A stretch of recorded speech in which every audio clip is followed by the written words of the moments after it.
It's time for our interactive segment where we get to interact with you, our listeners. Now, before I get to our topic of discussion, let's paint a picture. Do you think I'd get to vote on election day if I'm seated here in the studio, giving you live updates about what is happening across different parts of the country? Because I know that update needs to be on your screen. Do you think the production crew, people we have in our MCRs, and every essential worker, nurses and doctors, and even security operatives get to vote on election day? So think about how many elections have passed that these essential workers have not had the opportunity to vote because of their call of duty or their line of job. Well, that is why on our discussion interactive segment today, we'll be talking about electoral reforms, and what we'll be shining the spotlight on today would be early voting. Now, as Nigeria continues to navigate its democratic journey, the need for innovative solutions to improve our electoral process has never been more pressing. Now, these examples I gave are just a few scenarios to the number of people who do not get to vote on election days because of their line of duty or the kind of jobs they do.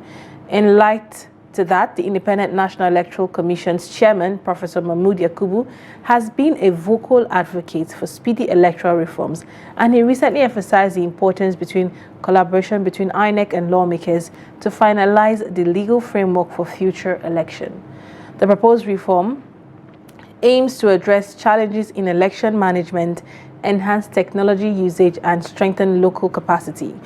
And one significant achievement worth noting is the domestic printing of ballot papers for the 2023 general elections, a milestone that marked a significant step forward in strengthening local capacity. Now, as we look into the future, the question on everyone's mind is, what is the next step for Nigeria's electoral process? And that is why we're here to discuss this with you, our listeners, today. And today we're going to be looking at the proposed reform of early voting. Do you support early voting as a means to enhance voters' participation, inclusivity for everyone across Nigeria who do not have the opportunity to vote on that day because they're on duty? Do you think this would increase voters' participation and make our election more accessible? Or do you have concern about its implication, its potential impact on the integrity of our electoral process? Now, join us. Let's hear your thoughts on this. Do you think, with how we see slow distribution of election materials and this one or two mishaps and mistakes and issues and avoidable issues, glitches that comes up from the part of INEC during election, do you think INEC can handle early voting? Do you think Nigeria needs early voting for the sake of inclusivity and increased voters' participation? We want to explore all of these angles with you this morning. The numbers will be displayed on your screen shortly, so do well to call in and send in your WhatsApp messages early. Let's hear your thoughts.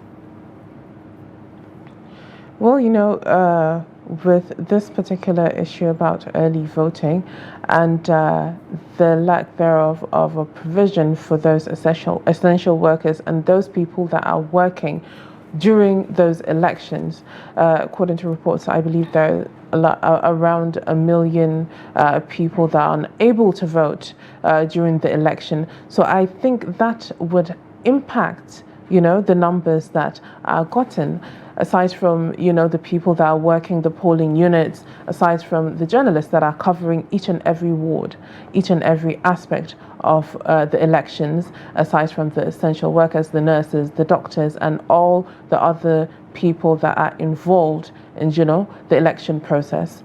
That in itself is taking away, I would say, their right to vote. Indeed, and is also known as pre-poll voting. It's something that is widely, it happens in other countries, yes, not just in Nigeria. It happens in Australia. We saw it happen in the US. Yes. We saw it during the US election. We saw all of that happen. So is it doable in Nigeria? What kind of legislative support do you think would be needed to fully make that implemented? What kind of infrastructure do you believe, INEC would need to put in place? Here we are on our part as media, having this public awareness, talking about it, and trying to make people understand or know what people understand by it, to see if it's something that can work in Nigeria. And if it is, would it be a good move for our Nigerian, the electoral process? Would it boost the trust, knowing that you could vote and cast your vote early? Would it boost the trust Nigerians have? And there are so many other reforms that are being taken up by INEC at this point in time. Aside the electoral, aside the early voting, there's also the part of wanting voting to be done without PVCs and all other aspects that we've explored, through the course. But this particular one stands out because it pushes for inclusivity. Exactly. So if you are one who has never voted during an election because of your line of job or your line of duty, call in and let's hear your experience. Do you think this would make any difference to you? When you say, normally, I wish I could cast my vote. Would you really have, if this early voting comes out, would it give you the opportunity to cast your vote just the way you want it? Did you feel bad that you were disenfranchised due to your line of duty for such a long time? And now that this reform is coming in, how do you feel about it?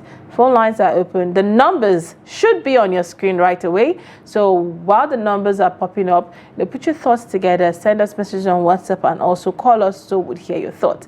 Another thing that piqued my attention was, given past issues with INEC, election and logistics, result transmission, do you think they can actually effectively handle the implementation of early voting without compromising the process? Well, part of one of the reforms that has been proposed is having a gap, a wider gap, more time between the primaries and the general elections, so that they can be well prepared. So with that, I believe maybe they would execute properly and better than they used to, with having, I believe, 60 days between the primary and the general elections, to maybe moving up to 180 days. That would give them a lot more wiggle room to do what they need to do.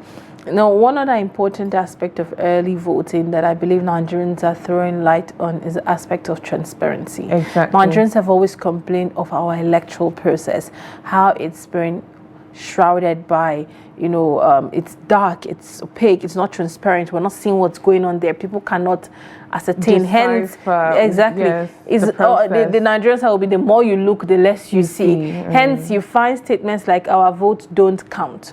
So would early voting, give a certain difference to it? Would allow, part of, I think we read that on Blueprint yesterday, where they pushed for early voting, voting for inmates and voting for Nigerians in diaspora. Yes. Now, these are all moves that are being made. Would this see any difference? Would this build public trust?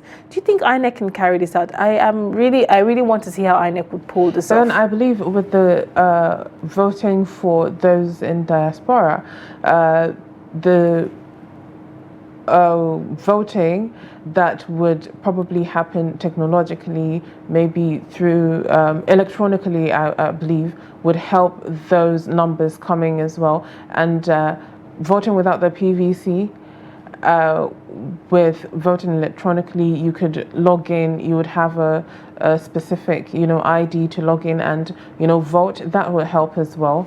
And maybe enhance transparency. But then we'll see. We have a caller, first caller. Good morning, Ade from London. Good morning. How are you doing today?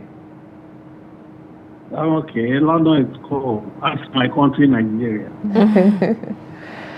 All right. Can we hear your thoughts on the electoral reforms? Yeah. Early voting is a good thing, but we are not ripe enough for that in Nigeria. And I will tell you why.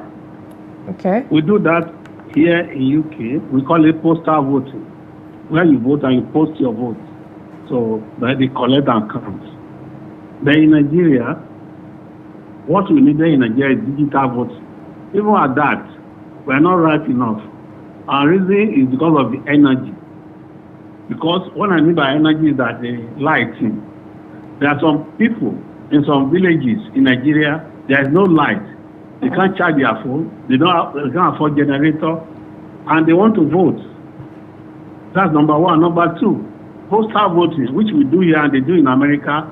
If they post their voting, is our post office efficient enough to submit those envelopes to the necessary place. And how would they do that if they are taking it by road? What if they say somebody attacked them or bandits attacked them and the thing lost? So we still have a long way to go for us to arrive at that place. We're having a voting here, election here now on Friday for councillors, council, which we call local government here. So we're having it. And people, if I can't go, I post it.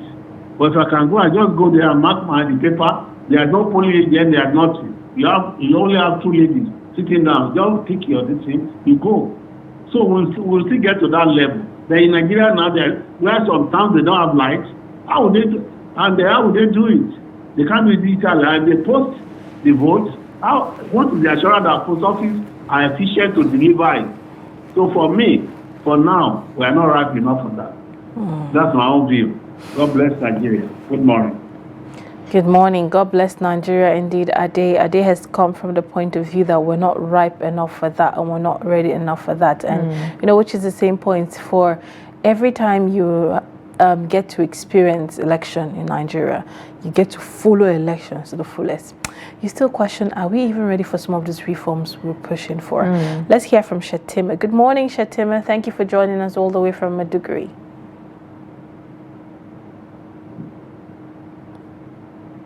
Good morning, Good morning, Ogazi. Good morning, Hauwa. Good morning. How are you this morning? We are fine, thank you. How is Maiduguri? Maiduguri is cool. Maiduguri is okay, but it's only hot, honestly speaking. Okay, the weather is hot. It's cool and hot. All right, go ahead with your thoughts.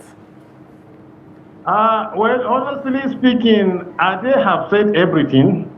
And I don't know why a lot of reform is coming towards 2027. I don't know.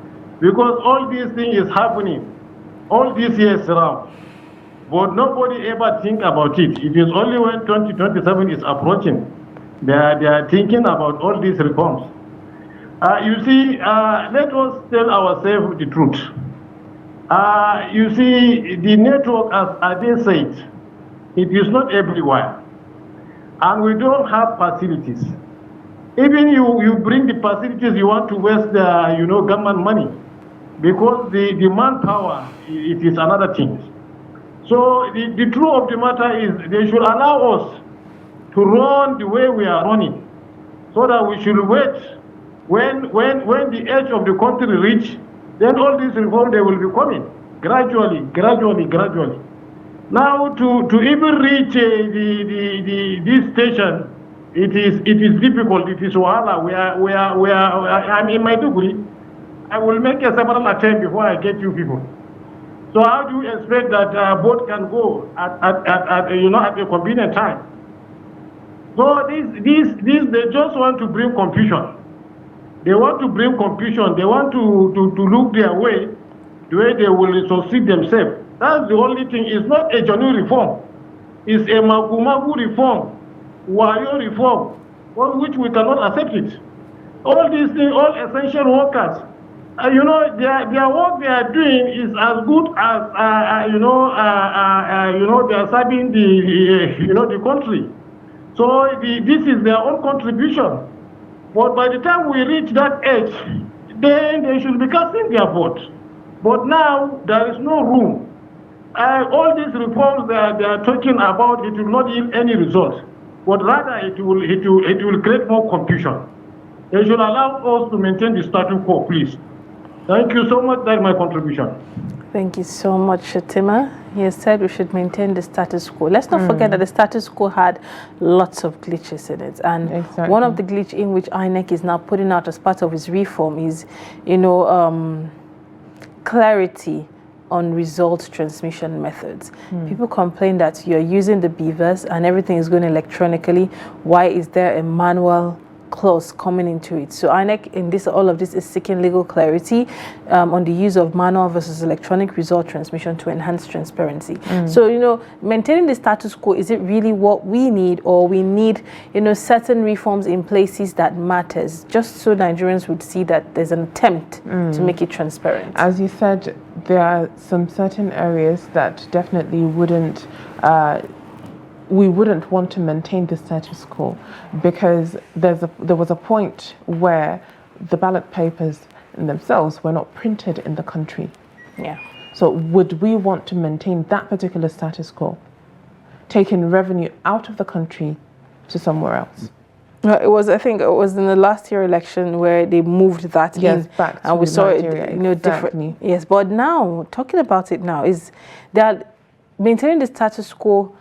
There's this notion they say it's only a madman who does the same thing over and over again and expect a different result. And then that is the definition of insanity. Yes. So if you did it the first time and it didn't work, why not try a different method? But the problem with it is all the methods that are being tried, Nigerians are not even being carried along to understand the process the way it should. Now they've come out to say, one of the reforms they might be looking at is the voting without PVCs, which, okay, we understand the financial implication on that on our neck in terms of the cost of printing PVCs, how PVCs are being wasted, some are not being collected and all of that. So, but how transparent would that be? Let's take the next call. Good morning. Tell us your name and where you're calling from. How are you? I am fine, thank you. What's your name and where you're calling from? Good morning, my two sisters over there. Good morning. Good morning. I have also my brothers have been saying. My name is Emmanuel from Yobe State.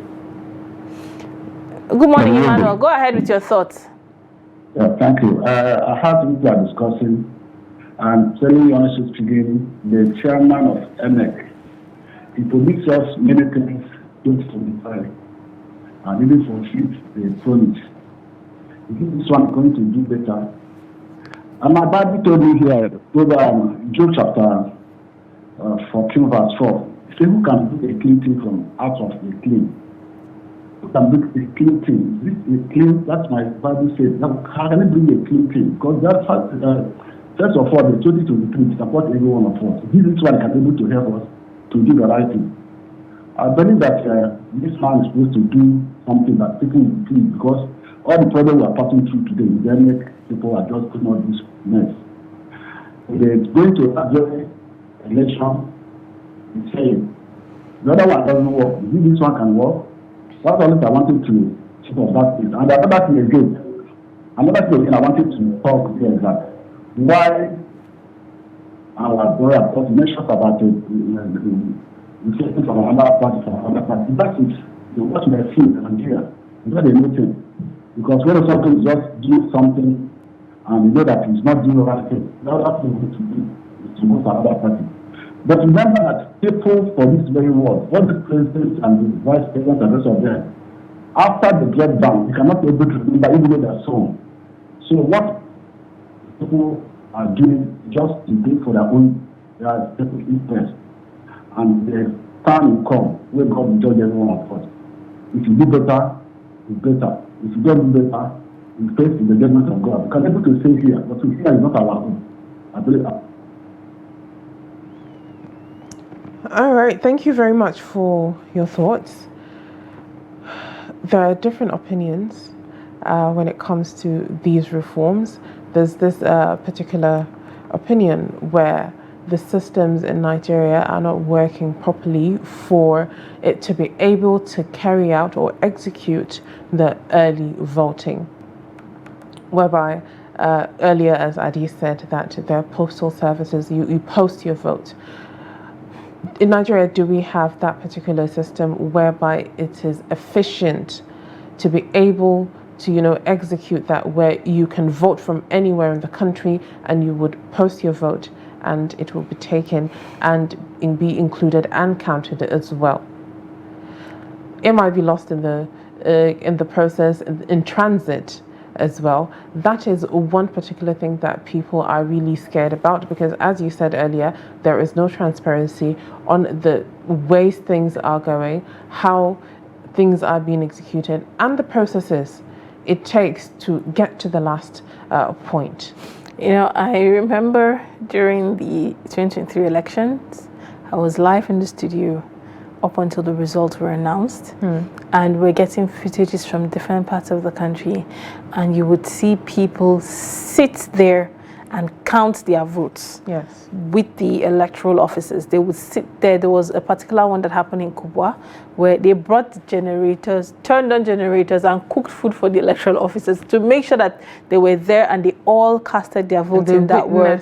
They witnessed it. And even at that, some of them still complained that the result they got from the polling unit was not the result they got when it was finally transmitted. So if we still have those irregularities, what is the guarantee that a body who had issues with those irregularities can handle early voting and be sure that those votes would not be lost or those votes would be counted or tampered with? You know, what is the guarantee that all of that will happen?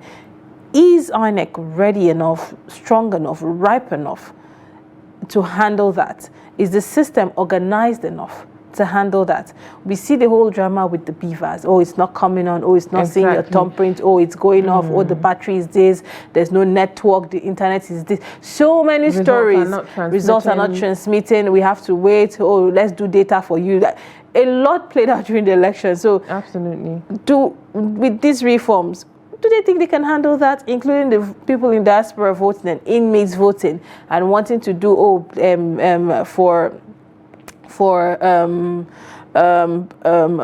without PVCs, where they're saying that no, you could just download a computer-generated voter slip from the Commission's website. To them, it's going to boost efficiency, security, accessibility, to reduce logistics. And that security in itself is very important when it comes to, okay, let's say you're downloading a slip. How sure are you that is a viable slip, and how can you make sure that you can do I even have internet to download it in the first place? Like Ade said, so rural areas who do not have access to the internet.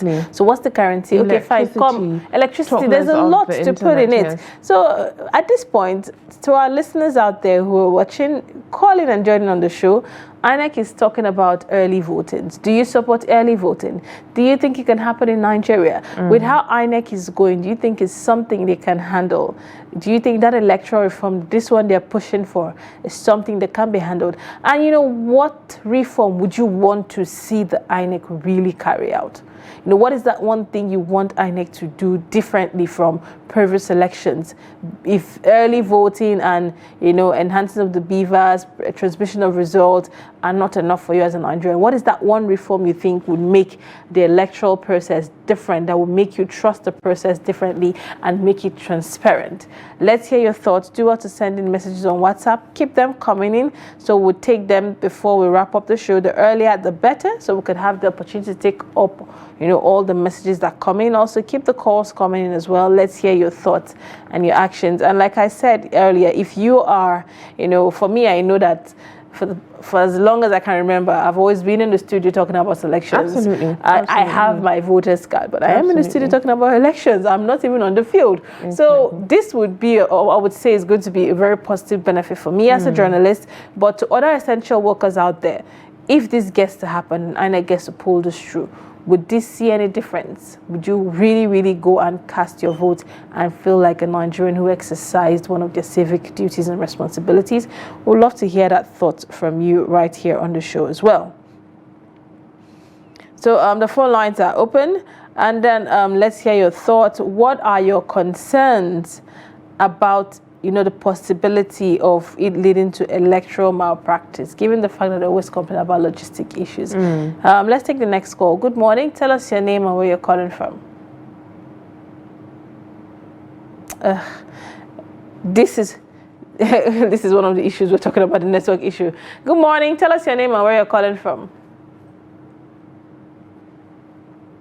And we lost that callers again. We have two numbers displayed on your screen. Both numbers could be called, so do well to call, try either of the numbers, and let's see the one that would connect. If we're having difficulty here in the city center trying to get calls in due to a network glitch, imagine what it would be like. Absolutely. Absolutely. There are places where they would have to go far from where they live to make a call, talk less of, you know, trying to vote digitally. There are a lot of things that need to be looked at in order for all these things to fall in place, in order for all these things to work efficiently. One of those things that we mentioned is logistics, transparency. And like we asked, what step would INEC need to take to make Nigerians really get to trust the electoral process again? It breaks my heart every time when I hear people say our votes don't count. It's obvious our vote don't count. We know the vote don't count. Absolutely. And I always say, if the vote does not count, why do you find them on election day sharing cash? Exactly. If the vote does not count, why do you find them pre-election day sharing foodstuffs and capitalize on the fact that Nigerians would need this because there's hunger in the land and there's poverty in the land? Why would they do that? Why would they campaign as much as they would?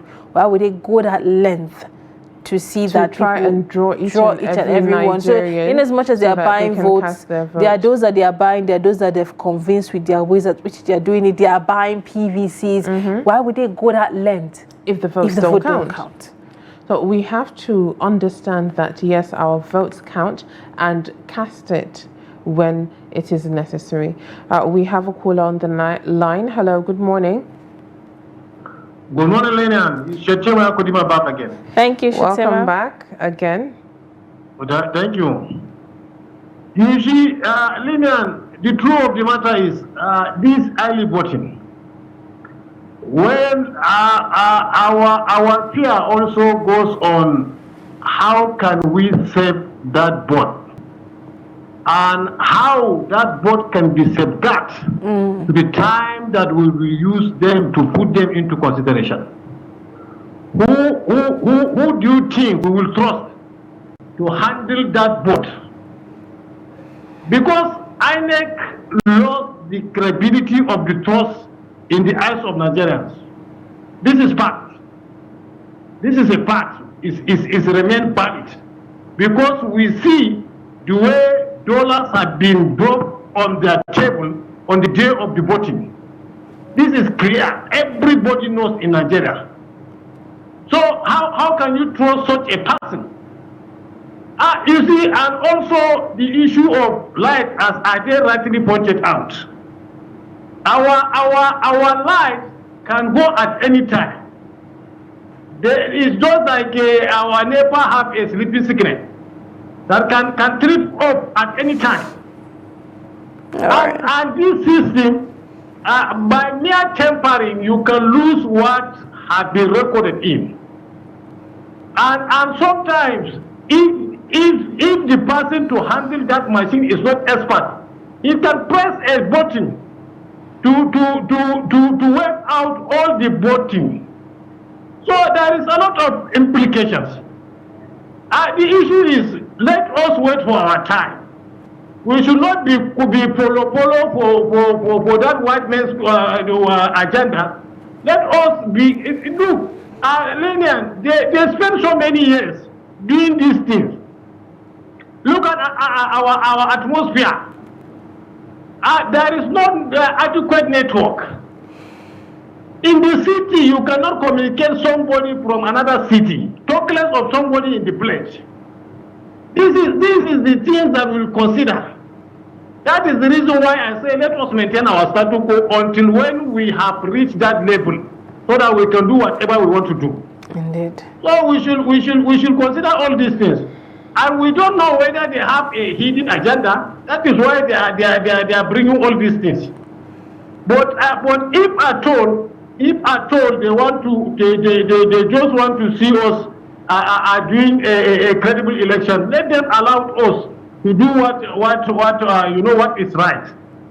Thank you so much. Have a nice day. Thank you so much, Shetima. The Shetima is basically telling, cut your coat according to your size. Yes. Eat the morsel of food your mouth can carry, so you'll be able to chew it properly. Perfect what is on ground before you venture into another thing. I believe that is in its right, reasonable as well. All right, let's take the WhatsApp messages we have for you this morning. We have the first message from Comrade Nansat from Jos. He says, for quite some time, workers on essential duties have been disenfranchised owing to the nature of their duties. While I hold the view that the electoral law should be reformed to enable them vote early, the electoral umpire should be strongly monitored by election observers to ensure that the process is not manipulated. Thank you very much, comrade. No, that's the point a lot of us have raised, and our callers as well have raised. What is the guarantee that the process is going to be transparent? What is the guarantee that the result is going to be transmitted, free and fair? All right, the next message we have is from Ayuba from Gombe. It says, my answer to the question of discussion is no. This is because of several factors like electricity, poor network connectivity, manipulations, and so on. The only reform that I want to see is that of all the elections taking place in the same day. God bless Trust TV and God bless Nigerians. Well, absolutely, everyone is very skeptical about the electricity that we have, the poor network that we have, and how it can be able to work. And that aspect of elections taking place the same day, I can't remember the African country, I want to believe it's Ghana, that did it, where all the elections took place the same day. All the votings took place the same day, and that was it. It didn't cripple activities. Activities went on as normal. But in Nigeria, election day is a good public holiday. Yeah. It's a day where you don't even want to do anything. And the question is it possible? Is it possible? Exactly. Is it possible? Let's take the next WhatsApp message we have this morning. This is from Mubarak Isa Abubakar. It said, if we are to achieve early voting, INEC should try and set up secure and accessible early voting centers at strategic locations, such as local government headquarters or INEC offices, where ad hoc workers can vote before election day. These centers, if properly set up, should be equipped with beavers devices for verification, adequate ballot materials, secure storage for votes, and trained staff and observers that would monitor the entire process. All right, the next message we have is from Dr. St. Livingston Ekanem from Jos. It says, any reform touted now that is not about ensuring that results are transmitted from polling units to IREV to simply a rigging ploy. The only important and needful reform now is transmitting results in real time from polling units to IREV. Until that is done, it is just motion without movement. All right. Thank you very much for living. So let's take a call from Amina from Kaduna. Good morning, Amina. Thank you for joining us. Good morning. Nice work. Fine, thank you. It's good to have you. How is Kaduna this morning? Kaduna is fine, thank you. Kaduna is cool this morning. Oh, that's good to know. Share your thoughts with us. What do you think about our topic this morning? The topic this morning, as far as I'm concerned, the answer is a big no. We always have a very good reason for our reforms. The reasons are for free, fairer, and transparent election, which is a very welcome one. But of course, when it's being implemented, the opposite will always be the case. It becomes for selfish reasons. We are not going to enjoy it. We are not going to see the reasons why this thing is being done will no longer be applied. We have problem with Nigerian system. They come up a system that you see as a very good one, or that is being used in other countries that is so good and we welcome one, but when it comes to Nigeria, we get it in the opposite way. If you say early voting, because of those that cannot do it on the day of election, it's a good one because we want to carry everyone along. But the truth is that you use this same system to steal our vote. When I say you steal our vote, they will use this system in such a way that even those that will vote on the election day will still vote on that day and go to vote on the election day, and they will carry them along. At the same time, we have problem of what do you call it? Problem of network problem. How do you do this? Or you'll be working on it and never take light. You go back, you start afresh, and don't be surprised that what you've done earlier must have been taken. Indeed. And then you go back to start again. Maybe you will end up voting twice or thrice because of the network or the power issue. We have problem in Nigeria. Systems that are meant to make things easy, beautiful, and acceptable. In Nigeria, it's never like that. That is our problem. Yes, the reform would have been a very welcome one, but the truth is that we are not going to use it the way it's supposed to be. early voting is a big no for Nigeria. Like Shetima rightly said, we are not ripe for this now. And if we want to do it, the INEC must be independent. Like I said yesterday, as far as I'm concerned, INEC still is not independent. That word independent should be removed. INEC is not independent enough to do some of these reforms. All right. The reforms are just table reforms. They are never implemented. We should be truthful to ourselves. And I keep saying we should be true. You see, Lilian, the truth is this: our vote does not count. They go out to make that noise, campaign from one place to the other, from room to room, begging for our vote because they just want the number of people outside. Let the world see the number of people that comes out, and they use that same number to rig election. We should say the truth to ourselves. Most of the vote that is being announced is always not the true vote. All right. It's not the true vote, and because it's not the true vote, our vote does not count. These people need us just to go out so that the world will see that yes, Nigerians are out voting, and then they will use that to rig election. Our vote does not count in Nigeria, and that is the reason why they go out to do what they want to do, because they know that at the end of the day, when they give us one naira, 500, we go out to stand in the sun. We are only standing in the sun. It's not the vote that they want. They just want the world to see it. All right. So that anytime they say, okay, this is what we have. Nigerians are out to vote. They voted for us. Most of our vote does not count. All right. Thank you so much, Amina, there for your thoughts. And she aligned with Shetima, saying that Nigeria is not ripe for that. Well, I wish we could take more on the conversation this morning, but we have to wrap up because we've come to the end of this segment.